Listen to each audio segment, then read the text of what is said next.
You're listening to the Abolitionist Round Table, patriotic Black American conservatism, with your hosts, Del, Phil, and Janice, leading the charge and advancing the 4%. Join in the conversation at 734-822-1600. Good morning. Thank you for staying with us, or thank you for joining us. This is Janice Daniels. I am one of the three co-hosts for Art of Michigan. That's Abolitionist Round Table of Michigan. I'm joined here with my co-hosts, Phil Stargell, Del Marsh, and we're having a good conversation, I think, about educating people about the difference between constitutional law versus Sharia law. This issue is the defining issue of our time.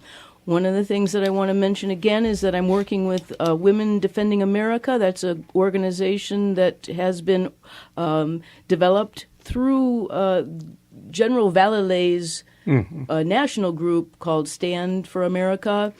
And what we're going to do is we're going to show the movie, The Stoning of Soraya M., which is a chilling story of the stoning of a woman in 1986. Now, the movie is based upon a book, and the book starts out with in the context of what happened in Iran in 1979 when the Jimmy Carter administration helped depose the Shah of Iran. What happened at that time is that a lot of criminals were let out of jail. Kind of like, Obama's doing today. Yeah. Mobs roamed the streets. Yeah. Kind of like we see in America today. And a cruel new set of rules were put into place. And I think that is something that is important to remember, the juxtaposition of what was happening then and what is happening now. It has taken now 35 years of a dedicated war against America that was put in place by these ayatollahs. And now we see the fruits of their labors behind the scenes. Phil, did you want to add something to the conversation? Just quickly, does anybody believe that those people that are scheduled, they're from Syria, does anybody believe that they've been properly vetted in order to bring them in here? Or are they just mostly relatives of some people that are already here? Anytime we say, do we believe or can we confirm or what is the goal, I have to keep reminding people of the word taqiyya. Taqiyya, taqiyya, taqiyya. Muslims are obligated to lie to we understand they are, but he's talking about the people that's in charge, that's responsible for this. And you don't think the people in charge are Muslims? Well, not saying they are, but there are a lot of Americans that's in charge of this too. But I'm with you on that. They will lie, but I do want to ask the question to piggyback off that. The people that's in charge, that's in these different departments. Who is their responsibility? Yeah, absolutely. I mean, again, we got to look at the motive. Who are you talking about? Do you have any names? Well, the Loretta people Lynch, Barack not just Obama? Loretta Lynch, but the people that's in the CIA, the FBI, all these other different departments. The State Department, they're the ones that's responsible. State Department. So, do you trust in the motives of John Kerry? Absolutely. Or Hillary Clinton. The motives of Hillary Clinton. And that's what we're saying. They're not Muslims, but what's there at the end? Absolutely. There at the end of the day? What's their motives? Their motive, I believe that their motive is to get this majority. They think that they're going to have lifetime voters. They think that they believe that they can bring these folks in and they can wipe out the Republican. They want to have a one-party system here. Well, that's what they have in Mexico. Yeah, exactly. We're going to bring Gary from Hazel Park in to join the round table. He wants to talk about Sharia law in America. Good morning, Gary. Hey, good morning, everyone. Hey. Yeah, it's a complete indictment on the education system in America, the politicians of America, and the judicial system of America. Because the conversation about Sharia law should be, I think I want Sharia. No, you can't have it. Next question. It's as simple as that. Yeah. It's not compatible with our way of life, with our Constitution, and we should not even consider it And, and I believe the administration, the Democrats right now, are perfectly willing to accept American casualties to keep their majority, like you guys were just talking about. We're just collateral damage for their power. And they don't really consider that an issue because they want to control America for the next 100 years, That's true. There's always an ulterior motive. It's so sad to see. And in fact, Jimmy Carter, speaking of Jimmy Carter, who was the impetus for the Ayatollahs coming into power in Iran, just this past year, in 2014, he was at the Islamic Society of North America Conference here in Detroit.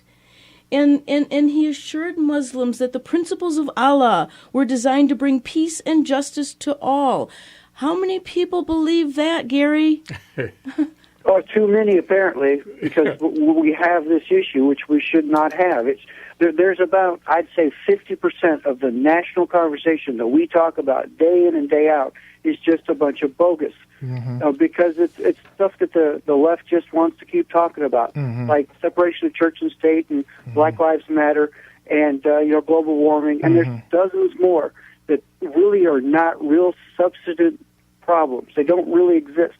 But because they can draw the whole nation's attention away from the real issues, they do that.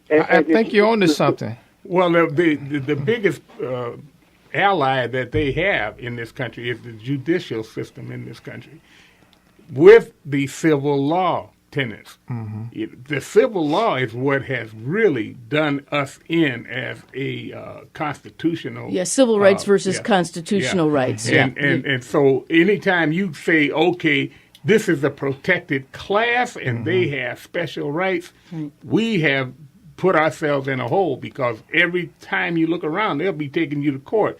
When you say that when they ask for Sharia law and we should say, no, you can't have it, they'll go right to a court and say, well, actually, it's care that'll take you to court. Sure. Right. Yeah. And what they'll do is they'll take areas like Detroit where they achieve majorities, and they'll say, we deserve special laws. We want special laws. Sharia law is what we should have to cover us, and doggone it, those courts won't agree to it. That's right. Gary, your points are so well taken. The education in America is so woefully inadequate, and I'm not sure how we're going to overcome this. I want to thank Linda Hughes and Theron X for having a station like Wham Radio that allows the conservative voice to be heard. And we need to find other ways. Del, I know you're working on a lot of different marketing ideas to be able to expand our reach. We have the website, artofmichigan.com. That's a wonderful place to be able to get the issues of the day from a conservative perspective. And that's so important. Gary, I want to thank you again for calling. We always appreciate Thanks, Gary. hearing Merry Christmas to you, my friend. Merry Christmas. Well, I'll tell you, I think that it is so important that we educate people. For example, when we hear the news that Donald Trump is akin to Hitler, Adolf Hitler, that's what the big news of the week was, because he said he wants to put a ban on Muslims coming into America. I wonder how many people know that the Muslim Brotherhood was founded in Egypt in 1928 by a man who admired Adolf Hitler's hatred of the Jews. So they worked together. So if anything, the Muslim Brotherhood has a direct tie to Adolf Hitler. Yes. I don't think Donald Trump does, whether you support him or not. I don't think he has a tie to Hitler. And I noticed that they want to make everything that he said, extreme, kooky, and so on and so forth. But I remember during the time that we were talking about, when they wanted the Democratic Party wanted to redefine marriage, there were people that were a part of their fringe on the left. There were gay groups that were demanding. This is from the Top Right News, demanding that Christian churches be shut down for opposing same-sex marriage. And so, so if that's extreme, what we call this right here? This is what we call extreme right here. Because I have a different view of you. They want to close down. They were calling for closing down Christian churches.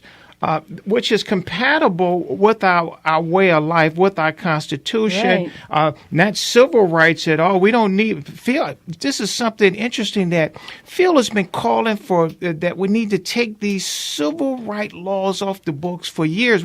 Coming up in January, we'll be here 6 years. And Phil has been calling for, Dale, we would need to take these civil right laws off the books if we don't. And this is where we at today. For not taking those civil right laws off the book, everybody now has piggybacked or coattailed on those civil right laws. And this group, the gay group, they are homosexuals. They piggyback off that right there. They have their laws of the land. Now they're demanding that the churches that don't comply be shut down. Well, yeah, and in fact, under Sharia law, they stone women for committing adultery, and they throw homosexuals off of the tops of buildings. And yet we have groups that want to shut down Christian churches. Give me a break. And then we have people like that goober Lindsey Graham that will say things like, well, we're playing right into the hands of ISIS by exerting our constitutional authority in our records and all that have been since this country founded. All of a sudden, because you want to live by that, just like they want to live by Sharia law, so what we have to do is we have got to get back to our Constitution, and if we don't, absolutely, we're through as a nation. That in fact, they keep saying that ISIS is radical. ISIS is extreme. No, ISIS is the definition of Sharia. Yeah. They are the devout Muslims. They are the devout Muslims. Yes, they are. I want to bring and then not just here. Let me just say this: you don't need a majority. We've seen in some of your most tyrant countries, they didn't have a majority. It was a small number of people that dominated the political system and the religious system. That's right. And that were slaughters in these countries. Well, the liberals, millions of people were slaughtered. The liberals in this country only account for no more than 20% of the population, and yet they dominate. The media, the education, the government. We've got to stop this. Because of indifference.